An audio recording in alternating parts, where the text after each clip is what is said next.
आप सभी को राधे राधे। मैं फिर से लेकर आई हूँ एक और कहानी। उम्मीद करती हूँ ये सारी कहानियाँ आप सभी को अच्छी लगती होंगी ज़रूर। तभी तो आप इतने ध्यान से और प्यार से सुनते हैं। आप सभी के प्यार के लिए बहुत बहुत धन्यवाद। एक नगर था, बहुत ही भव्य शानदार नगर था। महल के बाहर की गली चौराहों में झाड़ू लगाने के लिए एक जमादार रोज आता था। एक दिन जमादार की तबीयत खराब हो गई। वो जमादार अपने बेटे से बोला, बेटा मेरी आज तबीयत ठीक नहीं है। ऐसा करो तुम चले जाओ, आज राजमहल के सामने झाड़ू लगाना, सारी साफ सफाई अच्छे से करके आना। जब ये बात सुनी तो बालक ने कहा, ठीक है पिताजी, मैं चला जाता हूँ। वो बालक झाड़ू इत्यादि सामान लेकर चल दिया। राजमहल के ठीक सामने द्वार पर वो झाड़ू लगा कर रहा था। झाड़ू लगाकर जैसे ही वह निर्वित हुआ, काम खत्म करके जा ही रहा था, तभी उसकी नज़र महल की अटारी पर पड़ी। महल की राजकुमारी अटारी पर खड़ी होकर अपने बाल केशों को सुखा रही थी। जैसे ही इस जमादार के बेटे ने जैसे ही राजकुमारी पर नज़र पड़ी, वो देखता रह गया। वो देखता ही इतना प्रभावित हो गया कि राजकुमारी की सुंदरता को देखकर सोचा कि इस दुनिया में कोई इतना सुंदर भी हो सकता है। बस वो तो अपनी झाड़ू के सहारे खड़े होकर राजकुमारी को एकटक देखे जा रहा था। उसे कोई सुध बुध नहीं थी। एक घटना घटी। जब जमादार का बेटा राजकुमारी को देख रहा था तो राजकुमारी की नज़र एकदम से उस जमादार के बेटे पर पड़ी। जैसे ही उसने देखा राजकुमारी ने उसे देख लिया है तो वो थर थर काँप गया। इतनी किसी में कहाँ हिम्मत कि राजकुमारी को ऐसे कोई देख सके। वो काँप गया। उस जमादार के लड़के ने झाड़ू इत्यादि सामान समेटा और घर की तरफ भागा। घर पहुंचकर भी डर के मारे काँप रहा था। पिता ने पूछ लिया, बेटा क्या हुआ? कुछ नहीं, बस उसके दिमाग में एक ही बात चल रही थी कि राजकुमारी ने देख लिया है, कोई बात तो नहीं बन जाएगी। उसी समय राजकुमारी कुछ क्षण तो चकित रह गई, फिर सैनिकों को बुलाया और कहा, जो वो हरिजन का लड़का है उसको बुलाकर लाओ तुरंत। यहाँ पर उसी समय सैनिक लेने के लिए पहुँचे उस जमादार के बेटे को। जैसे ही जमादार के बेटे ने सैनिक को देखा, सैनिकों को, वो अधमरा हो गया, बिल्कुल डर के मारे। अब क्या होगा मेरा? सैनिक पकड़ कर ले लाए। जैसे सैनिकों ने राजकुमारी के सामने डाला, तभी राजकुमारी ने कहा, ए हरिजन बालक, तू खड़ा खड़ा खड़ा मुझे क्यों देख रहा था? टकटकी लगाकर मेरी ओर निहार रहा था। जैसे ही मेरी नज़र पड़ी भाग गया। सच सच बताओ। वो तो लड़का थर थर काँपने लगा।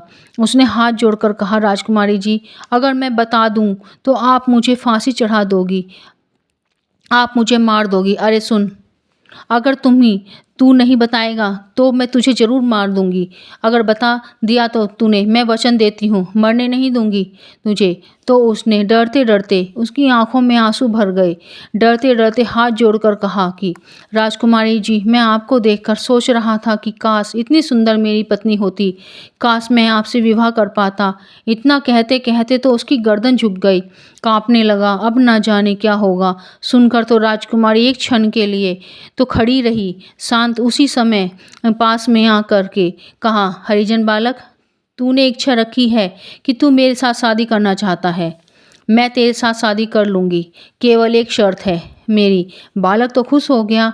क्या शर्त है? राजकुमारी जी, 3 दिन के लिए केवल मेरे कहने से तुझे जंगल में जा कर के राम नाम कहना है, नेत्र नहीं खोलने, ध्यान करके ही राम नाम का जाप करना है। राजकुमारी ने सोचा कि बालक तो सुंदर है ही, और राम नाम के जाप से इसके अंतःकरण की शुद्धि हो जाएगी, और जैसा संयोग बनेगा फिर राम जी की कृपा से केवल 3 दिन तक तुझे केवल राम नाम कहना है, नेत्र नहीं खोलने 3 दिन तक। ये सुनते ही घर आया। घर पर आकर अपने डंडे झाड़ू फेंके और एक लंगोटी अगोछा लगाया लिया और जंगल की तरफ दौड़ता हुआ चला गया। एकांत शांत जंगल में जाकर एक वृक्ष देखा और उस विशालकाय वृक्ष को देखकर उसी वृक्ष के नीचे जड़ में बैठ गया और राम राम राम नाम जपने लगा। और इतना मस्ती में उसने राम नाम जपा, नेत्र बंद करके जपता जा रहा है। दिन भर व्यतीत हो गया। शाम को कोई चरवाहा जंगल में गया हुआ था। उसने उसकी वो स्थिति देखी तो उसने गांव में आकर के कहा कि भैया, वो जो है ना हरिजन का बालक, हाँ, हाँ, हाँ, हाँ। अरे उसके ऊपर तो राम नाम का प्रभाव हो गया है। वो भक्ति मार्ग पर चल पड़ा।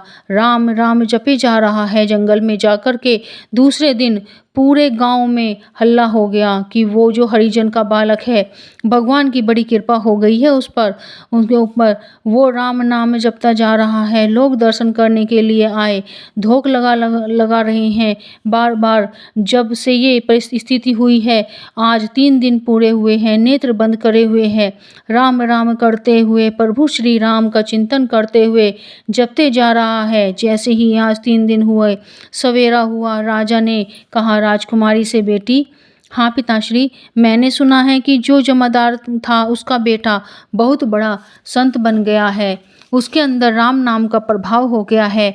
जैसे ही ये बात राजकुमारी ने सुनी तो बोली, पिताश्री क्या चाहते हो आप?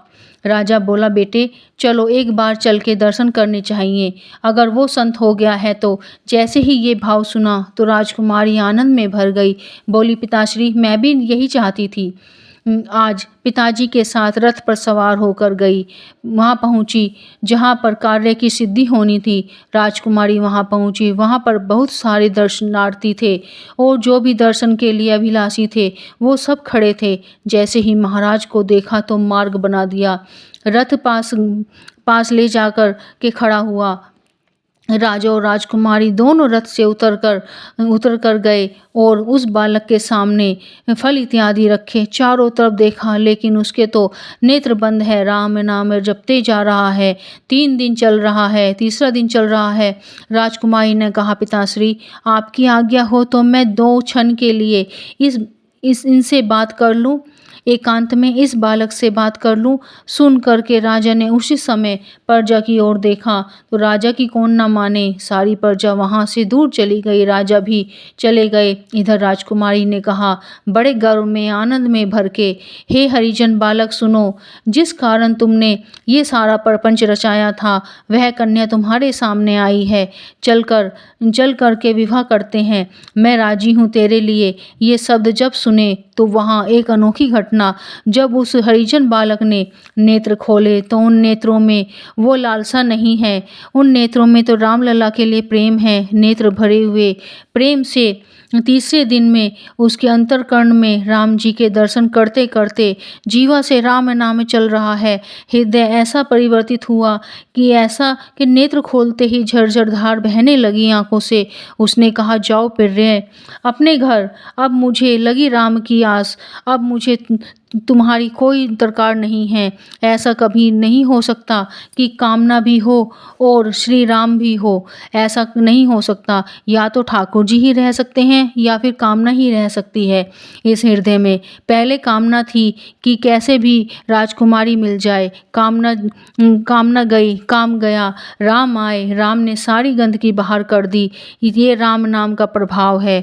अगर आपको ये कहानी अच्छी लगे तो कमेंट में राधे राधे ज़रूर लिखना, लाइक सब्सक्राइब करना। अच्छी लगे तो फिर मिलेंगे एक और नई कहानी के साथ। राधे राधे।